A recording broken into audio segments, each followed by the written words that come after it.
So a few months ago, I did a talk to a prominent girls' school in Sydney on the topic of sex. And by far, the most common question I got was along the lines of, doesn't the Bible discourage sexuality, and particularly female sexuality? Isn't your career and beliefs contradictory? And another question that I got was, how is abstinence and other Christian concepts around sex even relevant in a modern world? Somehow, the way that we have portrayed Christianity and sexuality to the world has left people thinking that God is outdated, anti-pleasure, sex negative, and sexist, and that really people have to choose between having a relationship with this old school God or having a healthy and good sex life. And honestly, what a clever way for the devil to hijack this beautiful and powerful part of our humanity. Because ultimately, sexual intimacy is one of the closest representations we have to the deep, transformational unity that we enjoy with Christ as his bride, the church. Him and us in him. And I believe Dave talked about this a lot last week.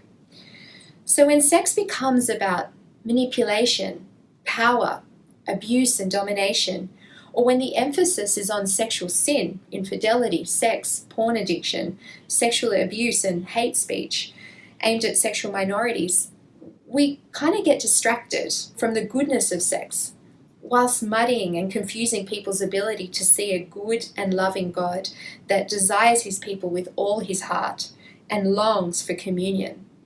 And also the fact that God designed sex to be good and enjoyable. The profound hypocrisy also creates a blanket of shame that can undermine the message of the church and send Christians into hiding when it comes to any conversation on this topic.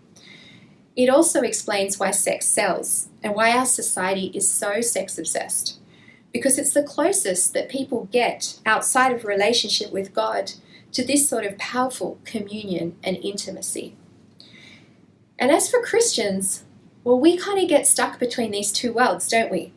The highly sexualized secular world that seemingly shows us what real, amazing sex should look like, and a silent, shaming Christian world that leads us to continually question our desires and sexual expression with a lot about what not to do, but very little input as to how to embrace our sexuality. And when that happens, the outcome is often sexual dysfunction. Breakdown in marriages, confusion, a sense of inadequacy, guilt, stuckness, and sometimes even resentment towards oneself, their partner, or even directed at God. And that's what I see in my clinic, and that's what I'm particularly here today to address. I want to talk about sex, but not in the context of what not to do, but what to do. How to live and how to understand the Christian vision of healthy sexuality and have wonderful, fulfilling sex lives.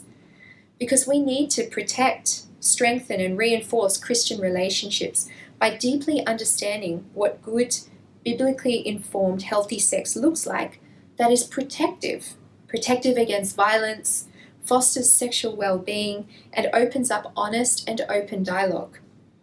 At the same time, we also need to be sharing this beautiful vision of sex to the world in such a way that it breaks down preconceived ideas linked to judgment, guilt, and shame, and introduces them to the freedom, grace, and intimacy on offer from God, regardless of their sexual status. As Kanishka Raphael, Anglican Archbishop of Australia, said recently on an interview, our sexual secular world is failing us. What we have come to define as freedom and liberty really has enslaved us. When the gospel came into the world, the sexual ethic was a pure gratification and expression of male power, but the gospel changed that, and might I add, continues to fight that in our culture today, making sexuality for the mutual expression of love and commitment in a covenanted relationship.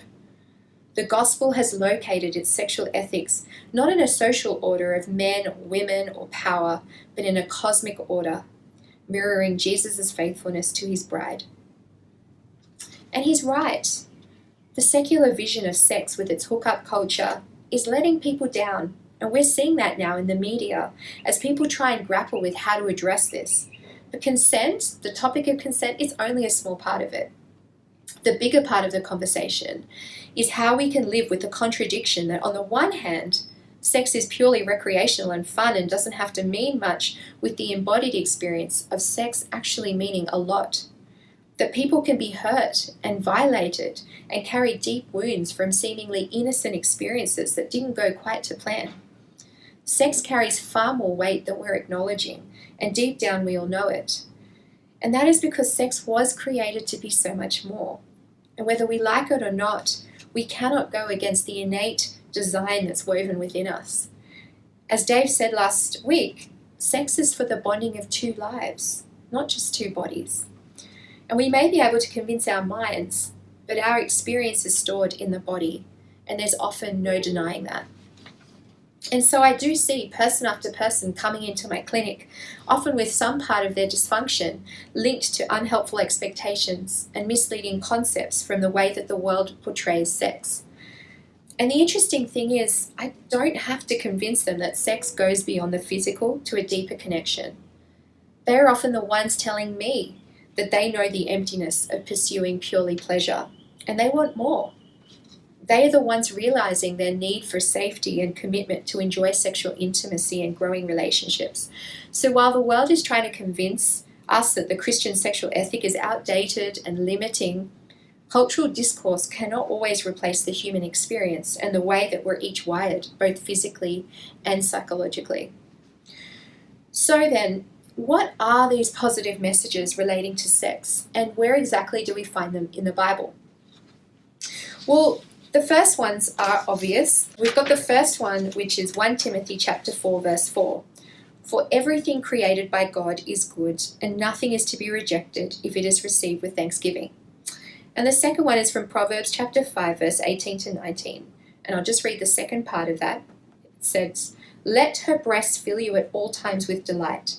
Be intoxicated always in her love. So God is clearly for sex because he created it. And because he created it, by definition, it is good. But I also want to highlight something here with the second verse that we read.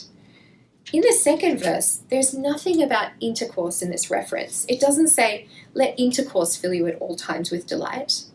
Rather, it references another aspect of sexual behavior, which I think is pretty telling. It's so easy to get caught up on sex being only about intercourse. But I like to say that sex is more like a banquet, and intercourse is just one dish on the table. But there's so much more to enjoy. People say that the best sex life they had was before marriage, and it's often because they indulged in all these other dishes before marriage other than intercourse. But once intercourse was on the table, it's like they got fixated on it, and it was as if it were the only dish on the table. And then they wonder why sex feels so boring now, or not as kind of exciting. So I think this verse is encouraging us to look beyond that, to delighting in a variety of sexual activity. But the next passage I want to take you to is the 1 Corinthians 13 passage, which is the biblical definition of love. And when we stop to think about it, sex is a physical, embodied expression of love. So what I'm going to do is I'm going to read out this passage, and instead of love, I'm going to read it as making love is. And I just want you to notice what stands out to you as you listen to it. Feel free to write it in the live chat if you feel comfortable. But wonder, just have a think about, what is the hopeful message here for a world? And what is the hopeful message here for you within your own relationship? I think it's such a beautiful framework to understand and work on within your own relationships, especially if you're wanting to try something new. Running it through this filter and just seeing whether or not it's going to be loving in all these ways is a really great way of knowing whether it's the right way forward. So here we go. The way I make love is patient. It is kind. It does not envy. It does not boast. It is not proud. It does not dishonor others. It is not self-seeking. It is not easily angered. It keeps no record of wrongs. The way I make love does not delight in evil, but rejoices with the truth. It always protects, always trusts, always hopes, always perseveres. Making love never fails. So just take a moment I'm going to give you a few seconds just to think through what stood out to you from that, and we can chat about it at the end if you like.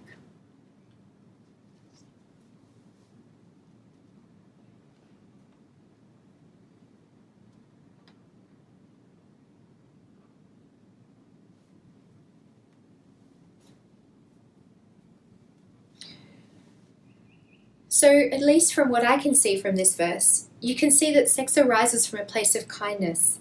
It's not boastful, it's patient and persevering, it's protective and not used to enact violence or done in anger. It's not self-seeking, it does not dishonor another, it allows for forgiveness and rejoices with truth, and it never fails. So it's quite an incredible verse in those ways. Now, the second thing that people often highlight is the sexism of the Bible.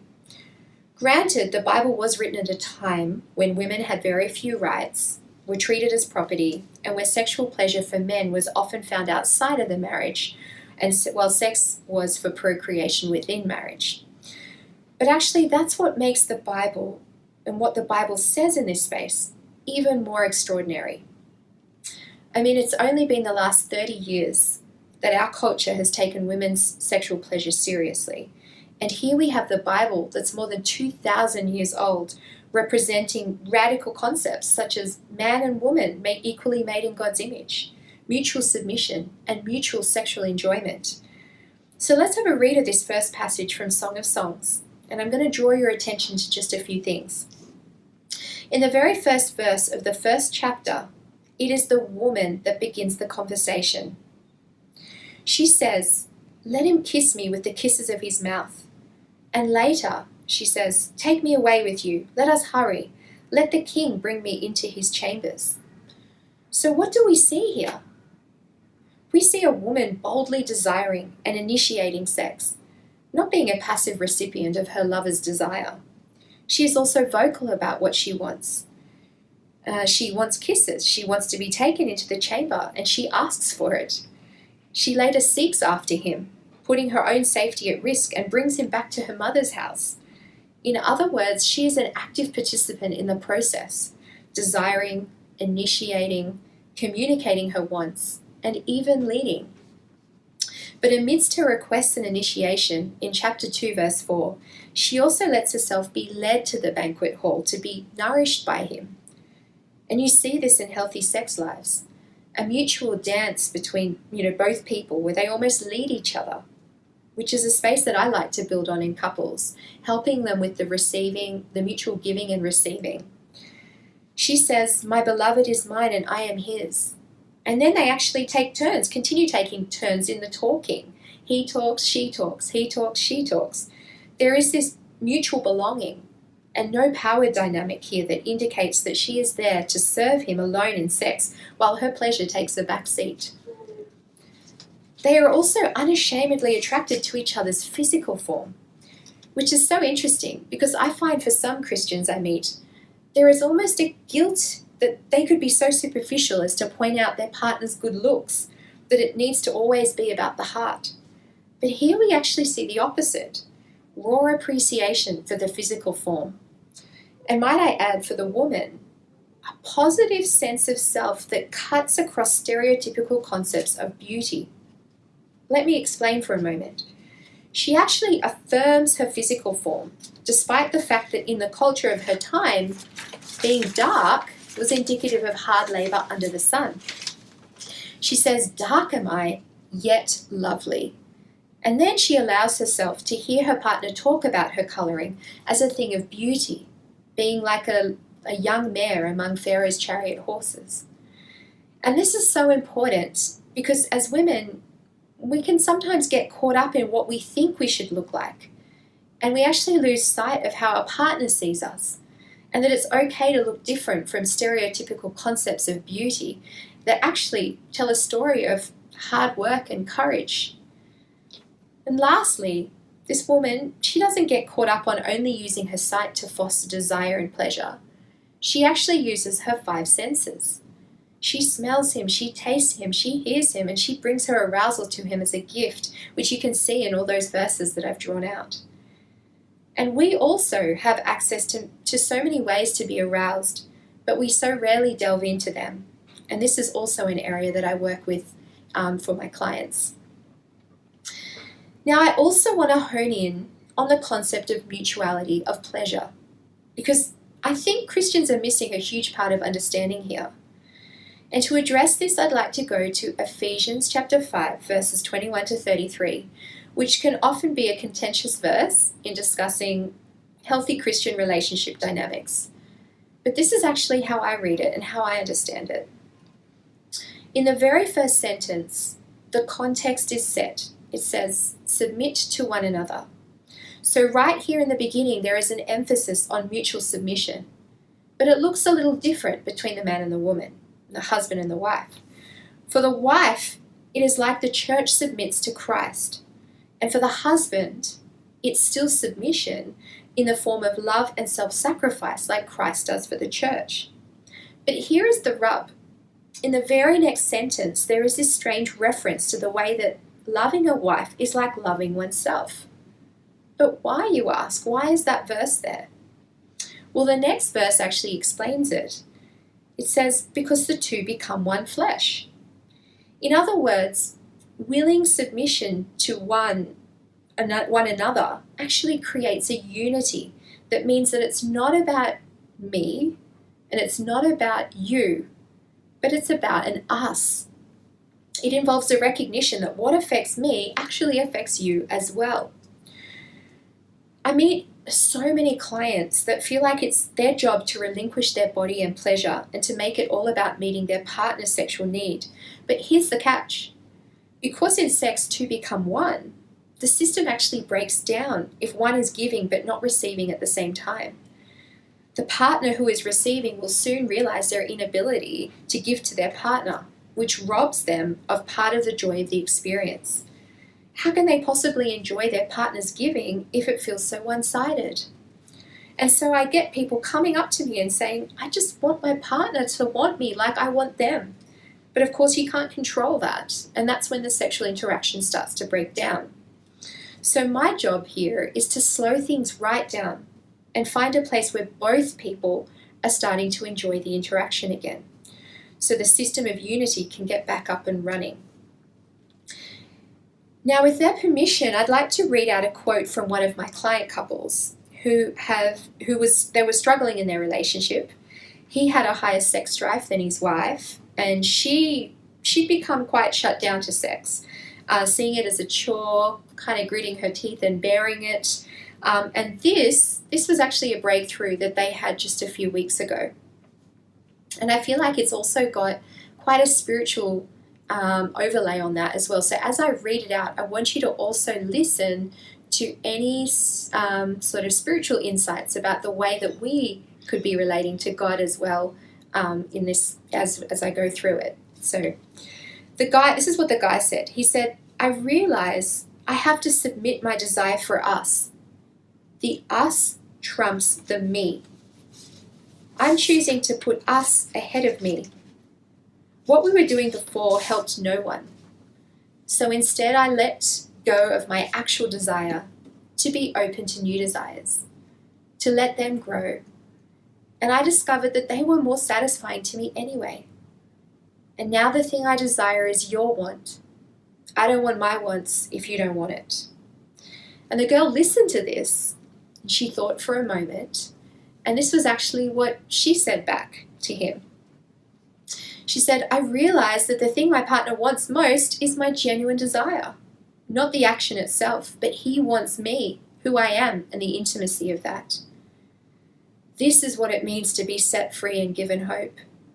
I no longer have to feel the pressure of doing what I don't want to do and having to choose between me and him, because I choose us. And as I said at the beginning, just take a moment to notice any similarities to our relationship with God, and feel free to write that in the live chat as well. I'll give you a few moments.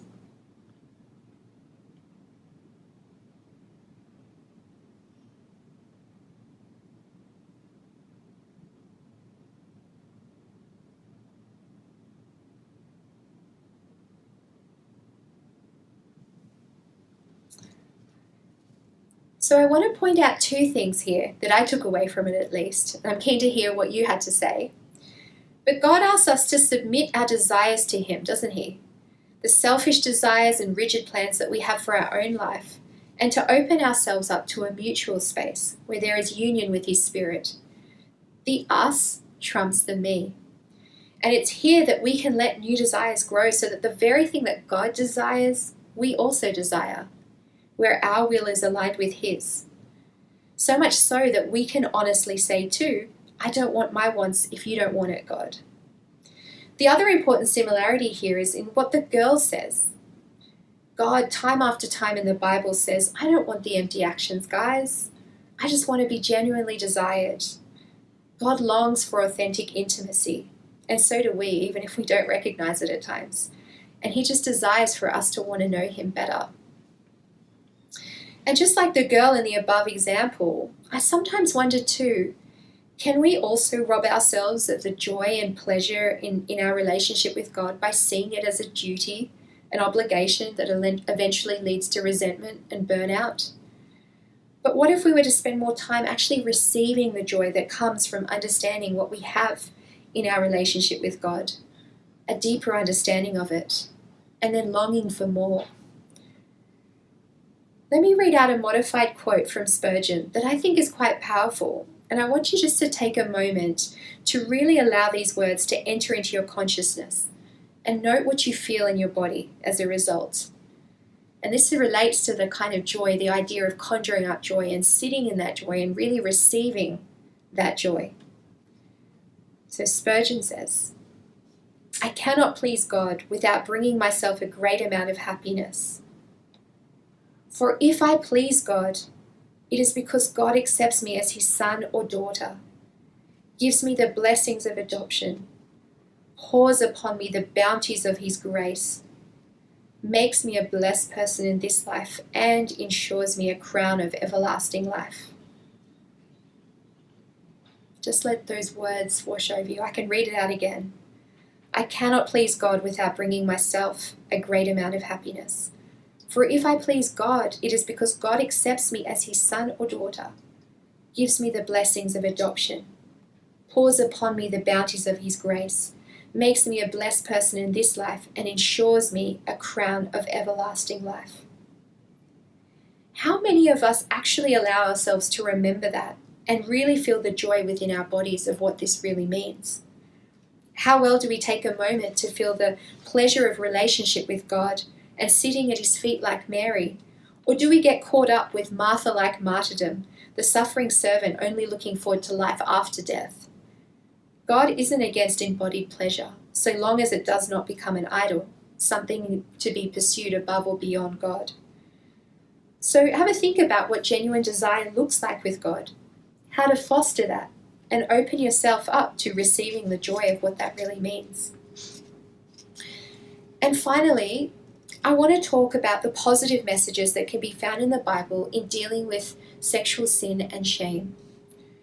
Of course, there are verses in the Bible that caution against various forms of sexual sin. But the more important message is the fact that God's sexual ethic, when it comes to sexuality, is too high for any of us to actually keep. I mean, if you merely think about a woman lustfully, you've committed adultery. In other words, God's sexual ethic goes beyond the action to the heart, and we have very little control over that part of us, especially when it comes to sex. And that is why we're all on a level playing field here. And that's the very first thing that Jesus highlights in this next passage that I'm going to look at. And I promise this is the last passage, John chapter 8, verses 3 to 11. So this is the story of when the Pharisees bring a woman who's been caught in adultery, sexual adultery, before Jesus. And this is what He says, the very first thing He says. Let him who is without sin among you be the first to throw the stone at her. In other words, He encourages the judges to go inwards to recognize their own sin before judging. He then says, secondarily, neither do I condemn you. And as we know from Romans chapter 1 verse 8, because there is no condemnation for those of you in Christ Jesus. So there is that. There is a freedom from condemnation, a relationship of unconditional acceptance where we can be free of shame. where we can hear God's call, "Where are you?" Where we can come out from behind the bushes we're hiding in, like Adam and Eve after they ate the apple, and walk once again with God. This is the place of true transformation, and only then is it possible to go and sin no more. And that's the order that we need to recognize when we're encouraging someone in this space, or even if we're walking the journey ourselves. First, a space of humility in recognizing our own sin, encouraging them or ourselves toward reaching out to God and being free from condemnation and recognizing our freedom in that, and then supporting them to go and sin no more, not the other way around, which is what we tend to do. As Serene Jones, president of Union Theological Seminary, writes, "Our concepts of sexual sin should never be fashioned or deployed in a manner designed to harm people, break their spirits, to marginalize them or destroy their sense of belovedness or constrain the conditions of their flourishing." And she's right. Rather, it should point us and others toward our desperate need for Jesus and the hope of being in a living and transformational relationship with our Creator. Because his death makes way for a change at the heart level and a freedom from sexual sin and shame. And this is the good news that we need to share with others. And this is a beautiful verse that I think reinforces my point. Romans chapter 6, verses 6 to 14. "For we know that our old self was crucified with him, so that the body ruled by sin might be done away with, that we should no longer be slaves to sin, because anyone who has died has been set free from sin." And this is the last bit of that passage. "For sin shall no longer be your master, because you are not under the law, but under grace." Isn't that beautiful? So, yes, the Bible talks about sex as procreational, relational, and recreational, but furthermore, it reveals a number of profound truths that I think are really good news. Firstly, sex is not bad. It's not a sin in and of itself. In fact, it was good and created by God, and so were our beautiful bodies. 2, sex is not limited to intercourse. There's so much more that we can be enjoying in this space if only we were to be willing to be creative and exploring that space. 3, the intimacy we long for in sex points to the relational intimacy that is impossible with Jesus. And we must remember that amidst many distractions that blur our ability to see the beauty of this intimacy. 4, sex is a physical expression of love and exists in a context of humility, kindness, protection, and patience that honors the other and results in truth and joy. 5, we see that the Bible is revolutionary in terms of what it has to say about women's pleasure. It models a boldness to desire and to initiate, to communicate what we love about ourselves and our partner, to lead and to be led in pleasure, to not let culture or religious discourse disconnect us from the beauty of our bodies or from admiring our partner's body. And it demonstrates how we can open ourselves up to the 5 senses to engage with the pleasure in sexuality. 6, we also see how sex in the Bible is all about mutuality and how important it is that sex be a place that you go to together as something by the couple for the couple, not for one person in the couple. 7, finally, it recognizes our shortfalls in this space and speaks hope into our shame. We can use the challenge we face to draw us closer to him, not to hide from him, and to appreciate the need for something bigger than ourselves, and to find unconditional acceptance and grace there and nowhere else. So I always encourage my clients, and I'll encourage you too, lean into your struggles. Be curious about what they reveal about what you are truly needing from God. And I also want you to take a moment to think about how you're uniquely positioned to apply some of these concepts we've discussed to enhance the spaces that you're actually each involved in. You might be in thinking through how we teach a topic better in the church, or even how to apply these concepts personally to enhance your sexual and relational wellness, or even how we talk about it publicly. Either way, my hope is that you each walk away able to shine a brighter spotlight on God's beautiful vision for sexuality and relationships in a dark world full of brokenness, confusion, fear, and loneliness.